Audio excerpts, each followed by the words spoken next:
Cliff College is an evangelical learning community rooted in God's word and spirit for the purpose of equipping God's people for practical ministry and cutting-edge missional engagement.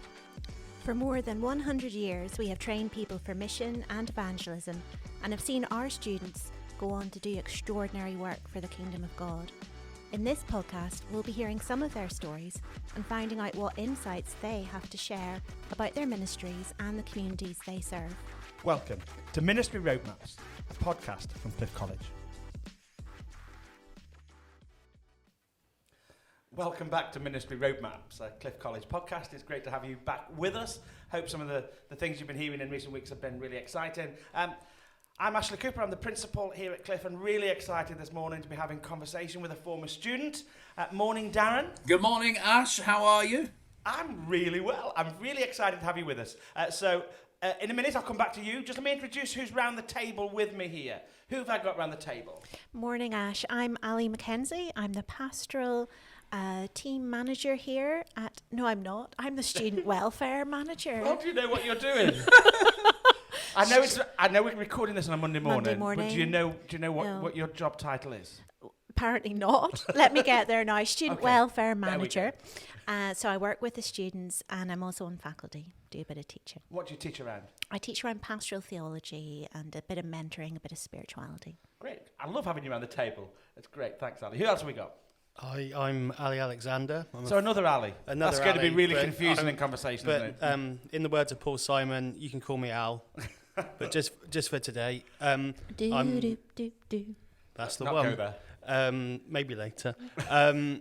I am a first-year theology and mission student, and I'm very pleased to be here today with Darren. As I've met Darren many times, and I am a Janner myself. A what?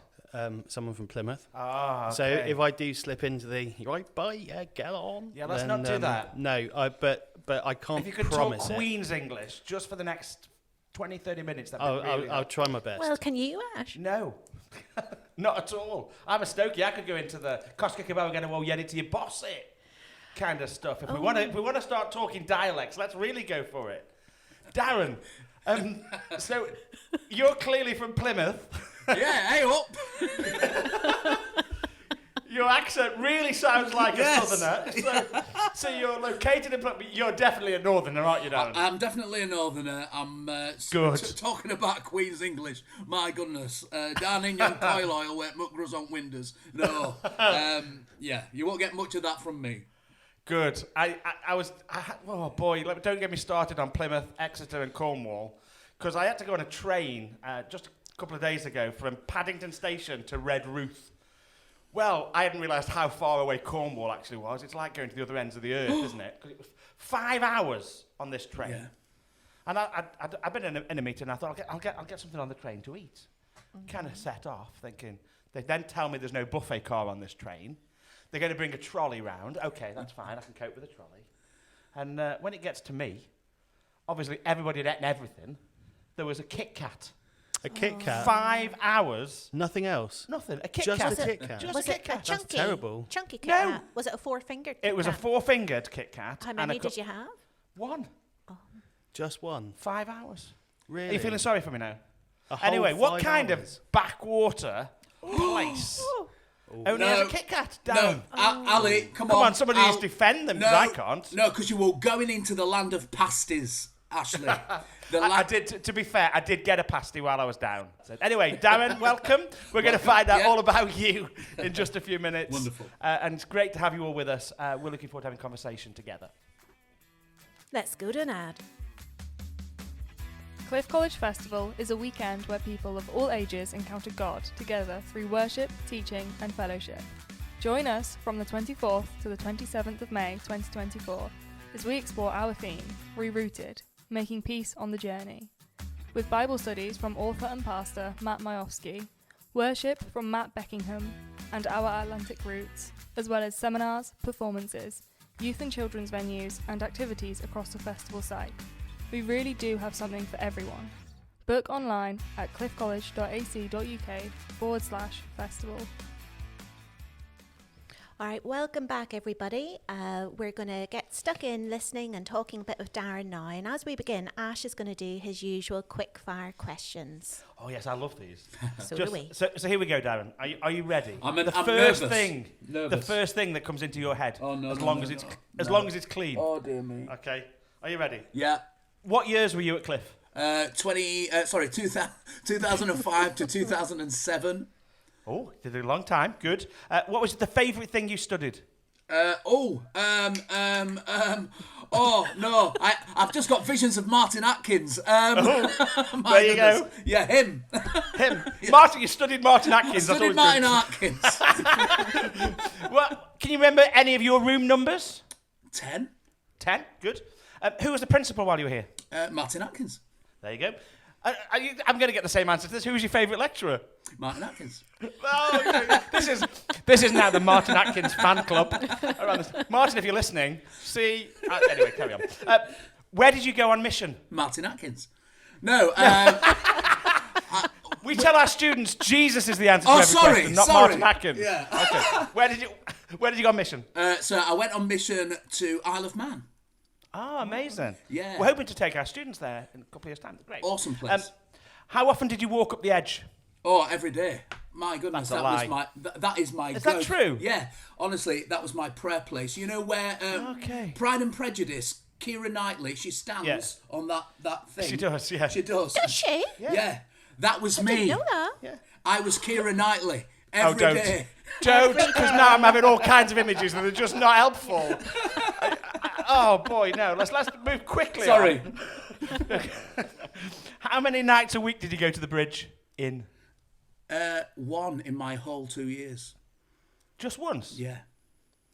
You were a good student. Oh, I was Can very you- holy. I'm hoping all of our students are now listening to this, because this is great. What was your favourite Cliff dish, food-wise? Oh, the warm salad. Deliberately warm or accidentally warm? I'll leave that with you.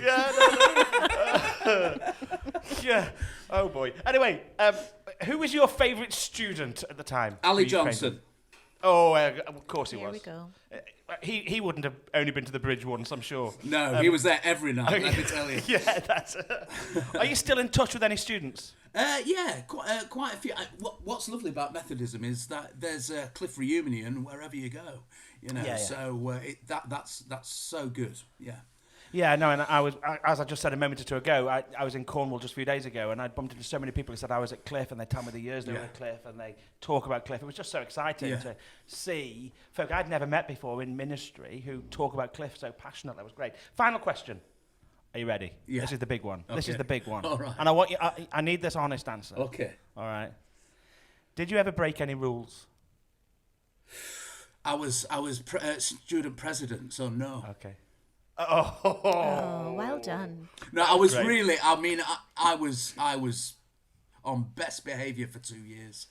Good. I'm very pleased to hear that. I want all our students now to listen to all of your answers, because they can all go and pretend to be Keira Knightley as well. Okay. Fabulous.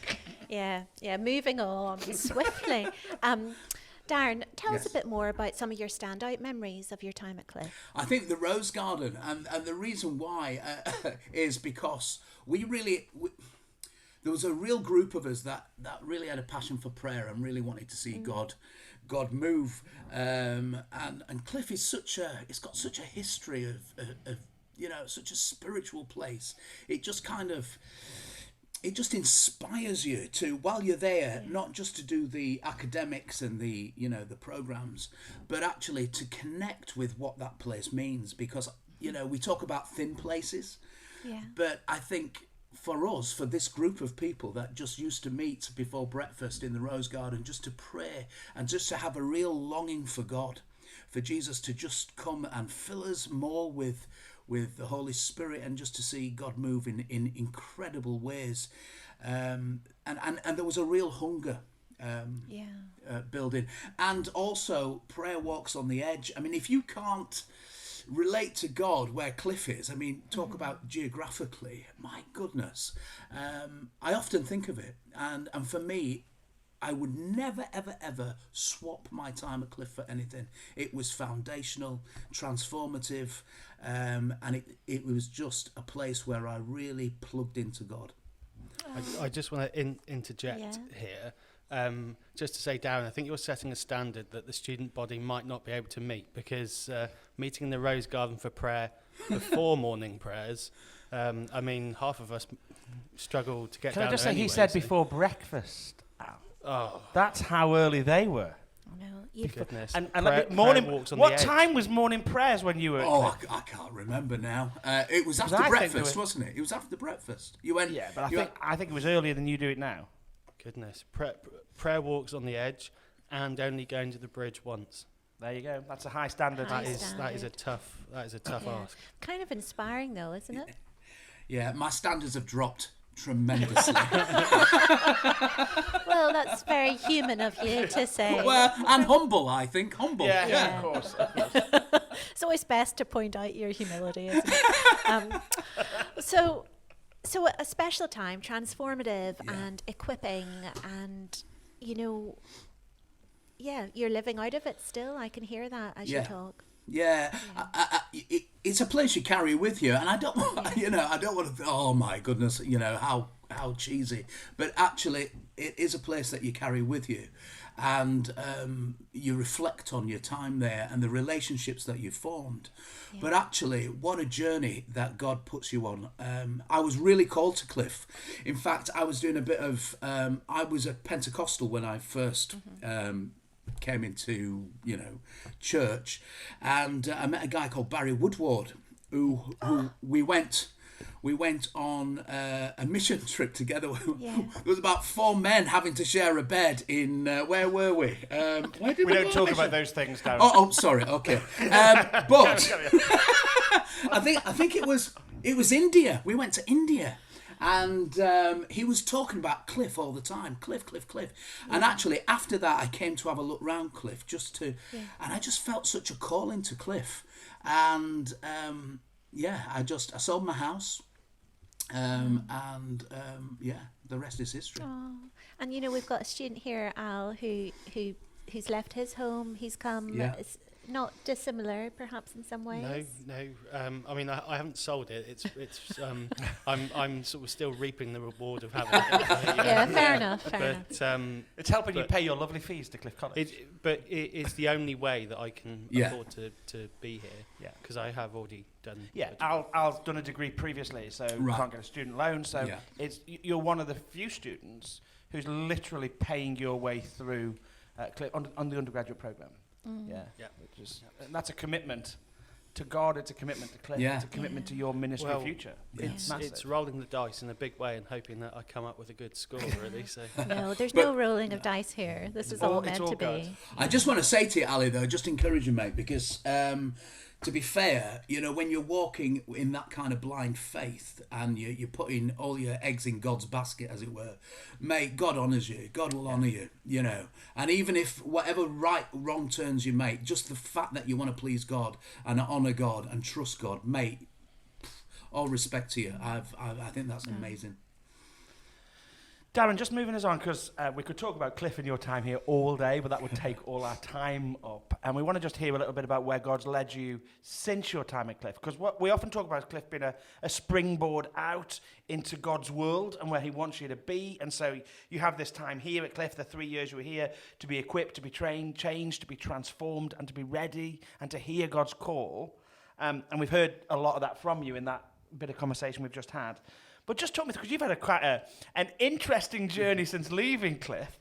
Just reading your bio, just you tell us. You tell us a bit of your story. Well, you say a springboard. Mine was more like a pirouette and a jeté, because I used to be a ballet dancer. I mean, I toured the country with West End production of Cats and Grease.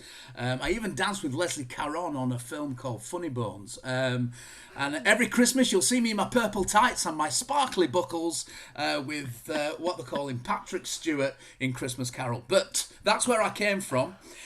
Hit Cliff, you can imagine.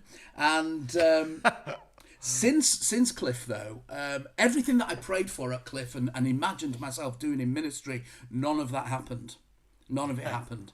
And I went to Cardiff, and I had a great time at Cardiff is such a lovely place. And, you know, the Howell Harris kind of tradition of Methodism and all of that. So I really plugged into that. But I've got to say, I had a bit of a wobble, and my mental health went a bit down. And I think I experienced something about the dark night of the soul. But the positive of this is that I actually started to really grow spiritually at that point, even when it was getting really difficult. And I stumbled on the mystics and the desert mothers and fathers, and just started to read and just explore the spirituality within God's heart. And I linked up with Ignatian spirituality, and I got a mentor, and that was absolutely formative and just an incredible journey. In 2013, I felt God called me into the army. Now, what's a ballerina doing in the army? That is a massive shift, isn't Well, it? Pirouette to the army. Well, the chaplain general at the time, David Coulter, said, Darren, a ballet dancer should not work in the army, but strangely, it does. And I had a fantastic time. I was deployed on Ebola, on the West Africa response during the Ebola crisis. I was one of only 3 padres that went out there, visiting the facility, being with people who had Ebola, were dying of Ebola, being part of the mortuary team, and obviously burying people who died of Ebola, and being the liaison with the families, and also keeping up the morale of all the soldiers who were working, and that was right across the services. That was an incredible experience. And then I got moved to 2-9 Commando, and the chaplain general said, are you up for the course? I said, yeah, of course I am. Do you know what I mean? Now, we're talking about the All Arms Commando course here. Wow. And I'm 44. So I remember running against this wall. There's a 6-foot wall. You've got to jump over it. And boy, did I bang into it. My goodness. Like that. But actually, God, I don't think I've prayed as much in my life. And I actually got my green beret. And one of the remarkable things that happened was the lieutenant colonel said, Padre, as he gave me my beret, he said the commando prayer. And I just gathered everybody together at the end of the 30-miler, which is the last thing you do on the commander course. And we had the commando prayer. It was an incredible time. And I baptised one of the soldiers on there while we were doing the course. It was just a fantastic ministry within Army Chaplaincy, and I would commend chaplaincy to anybody, because I think, again, it brings a different dynamic to who you are in ministry. And then I went back into Plymouth and Devonport, where I am now, and then I think we'll hold the next bit, because that would be I don't want to steal my sandwiches for a little later on. And Darren, tell us a bit more about what you're doing at the moment. So, right, so ballet dancer, commando trained padre, hairdressing. Well, that is not a logical move. No. So how did God take you there? So, absolutely, again, another curveball from God's Spirit, which thank you very much. I mean, when I was coming to Cliff, actually, I was in prayer. I sound very holy, don't I? I was in prayer, and I felt God say to me, you know those inner promptings from God's Spirit, and I felt God say to me, "Are you ready for the adventure?" He didn't say it like that. That sounded more Star Trek than God, if I'm really right. It did. Yeah, Gladiators, wasn't it?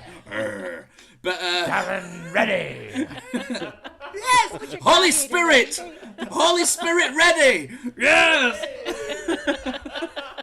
Ready for what? Ready for what? Well, and it's turned out to be a real adventure, because I had a sabbatical about 2 years ago, and or just over, and I just wanted a bit of sanity. I just wanted to do something that wasn't churchy. I wanted to do something that was just getting me back out into the community. I think that chaplaincy yearning was there, and someone suggested hairdressing, random, and I went to train. I just thought, yeah, I'll do that. That's great.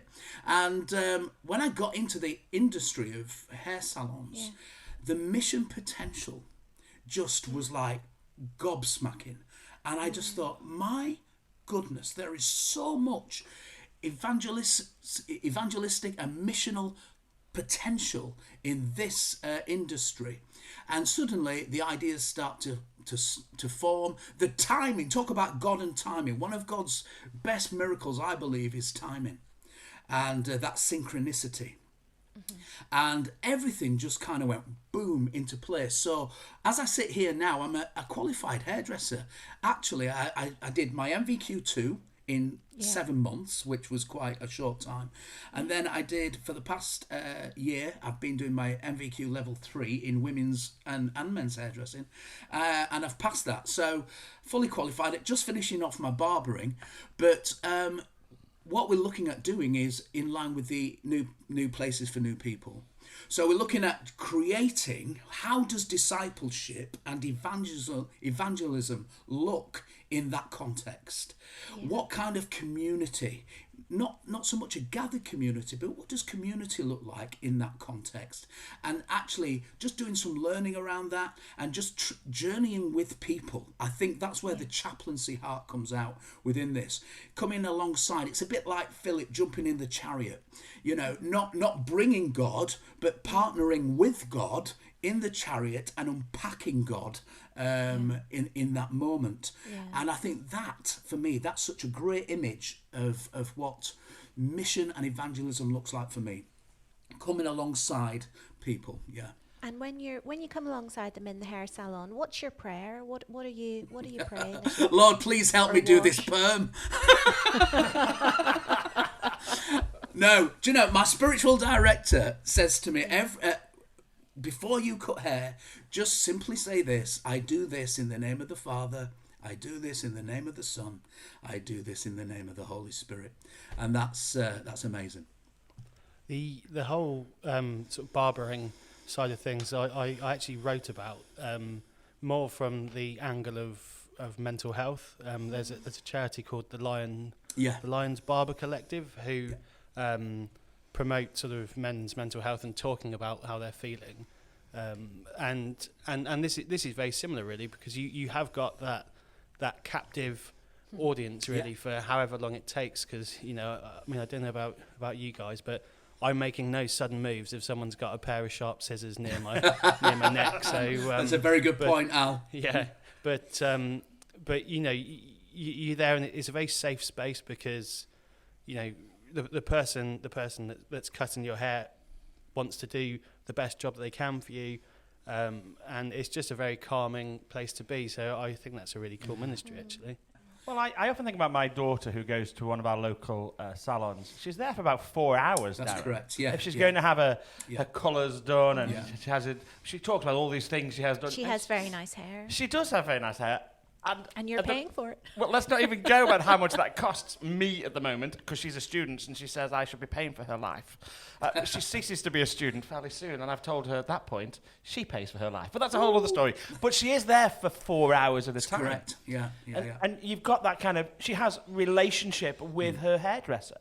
They communicate outside now of the salon time. They'll text each other.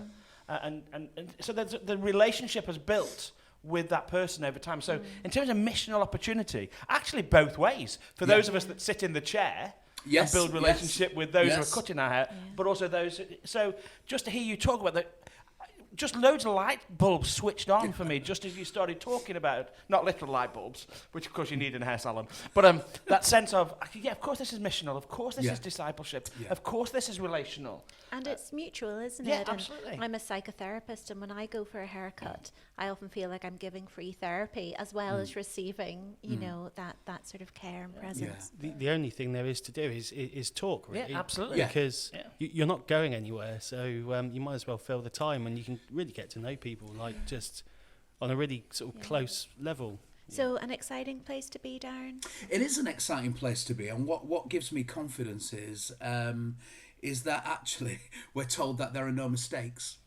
And I think that really gives you permission to learn. And one of the things we learned in the army, I remember being sat at a very quite high up meeting, and there was a major general saying, one of the things we need to learn in military is to give people permission to make mistakes. Now, what I think that general was saying was, we need to give people permission to do some deep learning, because it's those times when we go down those cul-de-sacs, or we make what would be perceived as a mistake, that actually those are the times that we learn most. And I think however this journey pans out, we've got to remember that God's with us and God's leading us. We've just got to keep ourselves absolutely, our God compass absolutely pointing true north, and just keep in step with God's Spirit as we move forward.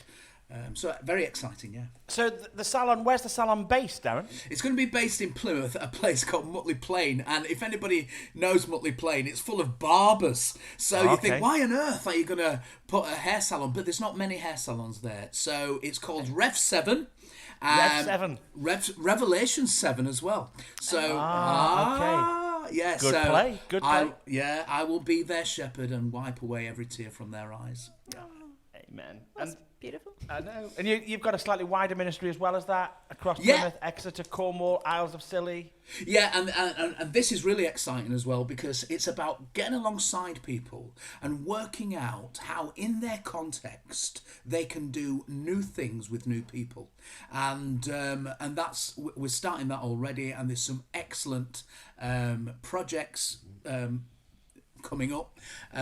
Shoreline, how we do church online, and all that Wayne Grucock's doing there is some pioneering work, some fantastic work there. We're talking about gaming as well. So people like to go and do some gaming, how we can make relationships and networks during gaming. I'm a bit old for that, I think, but I don't really know what that is, but sounds fantastic. And also walking, going on walks together, actually just forming that community, because so much of life is so remote. Just bringing it back to actually being with people, I think is key to this. And we're bringing 20 odd of our students down during Holy Week to kind of walk Cornwall, to walk a trek. We're to bring in the old trek cart. We're going to engage with Methodists. Brilliant. Yes. Hearing lots of stories. Yes. So every night in Holy Week, we're running a celebration in Cornwall. So just let people know about that as well. Yeah, so definitely. They can connect with us. Yeah, Maybe brilliant. even just come and see us one night, and we can share some of your story as part of the trek journey. That would be great to connect with you. I'd love to do that. Darren, just one of the last things we wanted to ask you is if you had any kind of top tips for those who are listening, things kind of you wish you'd knew before you set off, or you've learnt along the way that just might inspire or encourage current students or listeners. I did write these down, but I haven't got that piece of paper in front of me, Ash. I can't remember what I said. But Doesn't matter, give me three. Go for it. Right, I'll give you three. So I think it's about, I know this sounds, it's integrity.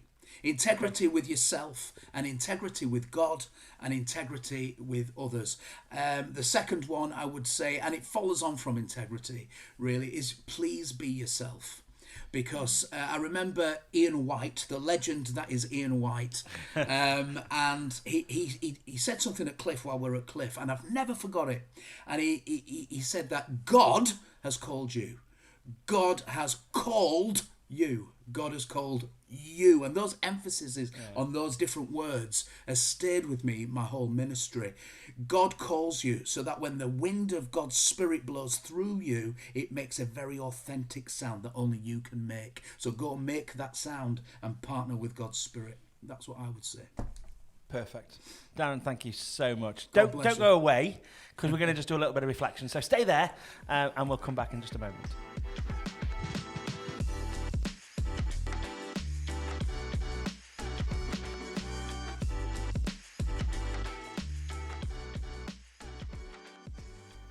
All right, well, welcome back. We're just going to spend a few moments now reflecting a bit and sharing some of the things that really struck us about Darren's story.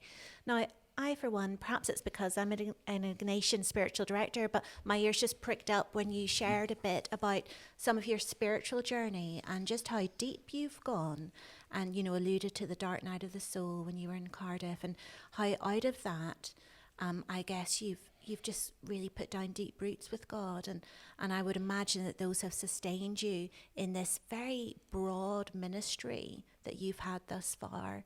And looks like you're not done yet, are you? You've got plenty more to come. So something about that depth with God really struck me, Ash. Yeah, and I was really appreciative, Darren, of the honesty with that, because you could have just kind of brushed over that and gone, come to Cliff, holy story you gave us of your time at Cliff, and then everything was perfect from that point on. And actually the reality is it wasn't. And that real honesty that actually life does have those moments for all of us, even in ministry, or especially in ministry, when actually life feels really hard and tough. And even question, God, what on earth? Why have you brought me to this place? Or why? Because it just feels hard. Yeah, and even that sense, you know, those things that you thought you were going to go off and do, none of those happened, and you went a very different route. And I'm sure that resonates with our listeners, that God takes us to places that we never even dreamt we could go to, and sometimes don't want to. But sometimes they're the places we most flourish in and most feel ourselves. Darren, you talked about being authentic, and one of those key things I think that I wanted to pick up on was that sense of you saying, be yourself. I think often, and sometimes it happens with students here at Cliff, they look at some kind of Christian leaders and those in ministry and think, I want to be like them. They're the kind of role model. And in many ways, you are a role model in ministry, Darren, and we've seen your ministry and been inspired by it. But no one's going to emulate your ministry. You don't want to watch me do a pirouette, let me tell you. Well, you may, but for I would pay Ashley to see that. Yeah. For very different reasons. But it is that sense, isn't it? God has a ministry for you, and it's going to look vastly different. Just be open to what God is. And it's about that listening to the promptings of the Spirit and being willing to go. God calls us to be ourselves. Yeah. And I think it's coming back to that sense of, you know, God doesn't call us to be successful, whatever that looks like, however that looks like in society, or what the expectations of that looks like. It's about being faithful. It's saying yes to God, even though it's that covenant prayer, isn't it, that we cherish as Methodists. You know, let me be laid aside for you.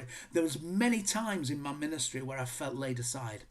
Many times, and it's not a nice place to be, but you know, it's those times that God's doing that deeper work within you. I believe in preparation for the other times that that come within your ministry. I think the other thing you said was when you kind of got into the salon bit, you were gobsmacked by the mission possibilities. Yeah. And it is, isn't it? Seeing with God's eyes the possibility in the locations that we find ourselves. Just kind of having a different set of lenses that just, there are possibilities wherever we find ourselves. Wherever we are. For mission, for discipleship, for new communities, for being alongside. Whether that be in a hair salon or in a sports chaplaincy or wherever we find ourselves. Yeah. And you just couldn't make it up the way our God works, taking you from a green beret to, I don't know, a raspberry beret in the salon. I'd say so more of a nice magenta would be quite nice. I think that'd suit my colouring a bit more. You couldn't make it up. No. God's kingdom is topsy-turvy. Awesome. Darren, thank you so much for sharing. My pleasure. Really been great. Thank you so much. Thank you for being with us today on Ministry Roadmaps, a Cliff College podcast. If you've got anything you want to share back with us, we'd love to hear from you, particularly if there have been any God surprises on your journey. I guess you may not have gone from West End stage to commando to hair salon, but God will have done all kinds of things in your journey and your story. We'd love to hear from you. In a minute, you'll hear how you can get in contact with us. Thank you for being with us. We look forward to seeing you next time. Thank you for listening to Ministry Roadmaps, a podcast from Cliff College. We'd love to hear your thoughts on this episode. Get in touch by email at roadmaps@cliffcollege.ac.uk or find us at Cliff College on X.